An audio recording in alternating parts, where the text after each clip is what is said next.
Si la productividad fuera una jaula, sería esto. Las hormigas no son una mascota, son una lección de vida obligatoria sobre lo poco que trabajas comparado con ellas.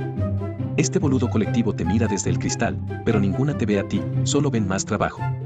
Son un insufrible ejército que te obliga a mirarlas constantemente, porque, ¿quién necesita Netflix cuando tienes una civilización en miniatura excavando? Son un ejército de dragones que solo se mueven para llevar comida a la reina, y si una de ellas muere, la entierran sin drama. Es la mascota más silenciosa del mundo, pero la más neurótica, trabajan 24/7 sin descanso. Individualmente, esta cagada es un ser diminuto, pero juntas son un mini tirano que te hipnotiza. Es un bicho tan fácil de mantener que te sientes culpable por la falta de esfuerzo. Pero, claro, cuando te das cuenta de la complejidad de su túnel, sientes una fascinación rara. Sabes que estas mini obreras son las compañeras más trabajadoras, organizadas y extrañamente cautivadoras que jamás tendrás.